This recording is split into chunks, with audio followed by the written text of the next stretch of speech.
Welcome back to Greg's Grooves, everybody.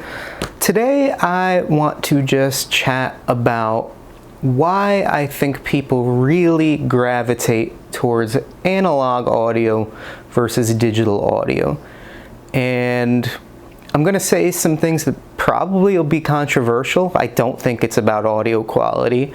And some things that might be kind of common sense. I'm trying not to be Captain Obvious here, but I hope to maybe organize my thoughts in a way that provides some sort of insight to people who might not understand why people collect things like vinyl records, cassettes, even absurd things like 8-tracks and VHS tapes and things like that. So, what do I have in front of me?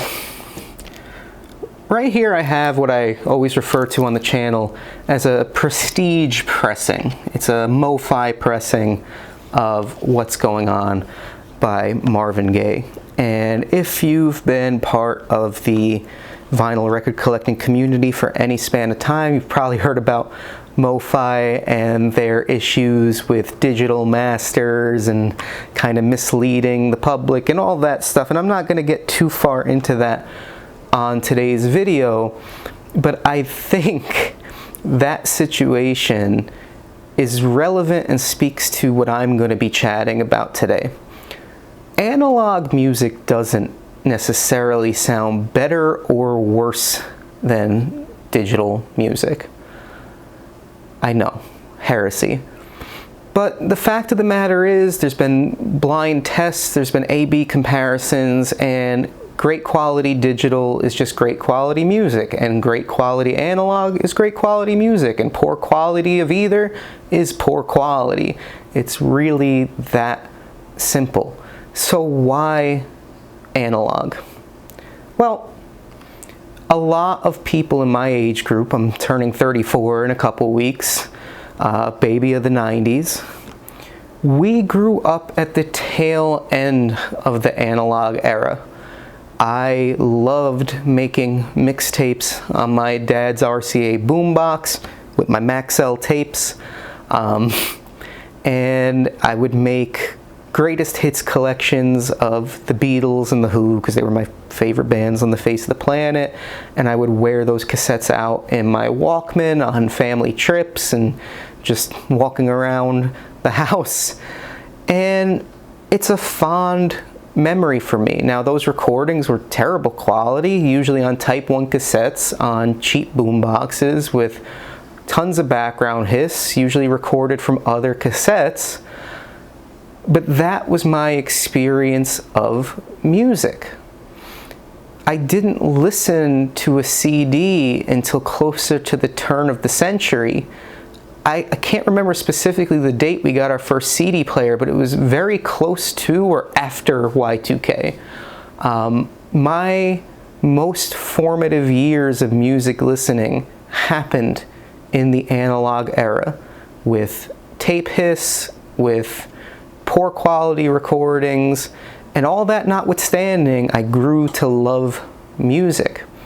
So that's the first thing I want to talk about. For some of us of a certain age, the gravitation towards analog music is the nostalgia factor.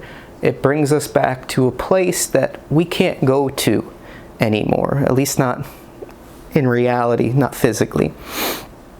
Okay, so why do so many people who didn't live through those days gravitate towards vinyl and cassettes and things like that? Physical ownership. It's been repeated many, many times, but you know, there was a time I had a huge iTunes library, and I was so proud of the songs I had on my U2 iPod back in the day, that I was carrying around thousands and thousands of songs that I admit I didn't listen to most of them. I probably listened to the same few hundred over and over, but I was so proud because there's something about ownership. And as we progressed into buying digital with iTunes and then ripping discs to iTunes and things like that, we lost a little bit of that, sure. But when we kind of all switched over to streaming, Apple Music, Spotify, Amazon Music, we completely lost that sense of ownership. We didn't even own the file in a digital sense. We were just borrowers of it. People like owning things. They like collecting things. We are a consumer society. And I think people's enjoyment of analog music has as much, if not more, to do with physical ownership, being able to touch and smell and look at something, hold it in your hand, as anything else. So that's a huge part of why people go to analog over digital. Now, I do find it ironic if you look at the audiophile community, and I'm talking like the audiophile community. I'm probably pretty concretely a mid-fi guy by most accounts. But you see that people will spend thousands to tens of thousands of dollars on equipment, sometimes hundreds of thousands of dollars on equipment, seeking a lower noise floor, absolute silence, cleaning records with record cleaning machines that cost my yearly salary. And I have to wonder why. Why not just listen to the music digitally? Part of what I like about analog, and I would argue part of what a lot of people like about analog, is the subtle tape hiss, is the pops and crackles. Now, I'm not, I get a little annoyed by pops and crackles of a dirty record that's been poorly maintained or scratched up, but I'm talking the more subtle, just, this thing has age and patina to it, sort of pops and crackles. I think we actually like that stuff. Much in the way that some of us like white noise to sleep, or can feel a certain warm coziness in some sort of space where there is background noise or just like kind of a faint humming. I think humans actually gravitate towards that. And frankly, a lot of the music that we love, like this album, was recorded on a tape, and it didn't have a noise floor that was, unhearable. You can hear the master tape hiss. So it doesn't matter how quiet your turntable, stylus, cartridge combo is, you're going to hear that. And I would argue that people actually want to hear that. That is something that is missing from digital recordings. Now, I plan to do another video about this at some point, but I've kind of gotten into the mode where I won't buy something like this anymore. And I tend to only buy albums on vinyl that were produced during the era when vinyl was the predominant way of listening to music.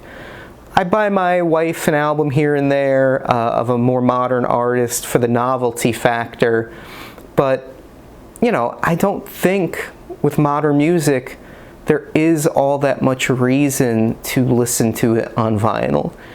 If you want to collect it, if you want to have it, if you want to own it, I get that. But as far as like, I want to have something in analog, none of this music is produced via analog means.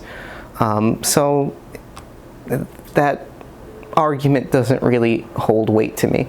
I get wanting to own it, and if you're a young person who loves new artists and you want to buy those albums, you should absolutely do it. But for me, I don't really buy new pressings of things anymore. I don't even buy new pressings of old albums. I probably bought this 10 years ago. It's great sounding, but I wouldn't do it again. Just my 2 cents. So, yeah, the thesis of my argument, if you will, is that people don't prefer analog for sound quality, even if they've convinced themselves that's the case. People prefer analog for a multitude of reasons, mostly based in our humanity, things that we can't necessarily articulate about what we experience when we interact with something like a vinyl record or a cassette tape. And I think anyone who says otherwise is lying to themselves. Yes, vinyl can sound incredible. Yes, reel to reel at 15 inches per second is probably mind-blowing. I'll never know because I'll never have the equipment. But I'm sure that there is a digital medium that sounds just as good, but it's never going to feel as good.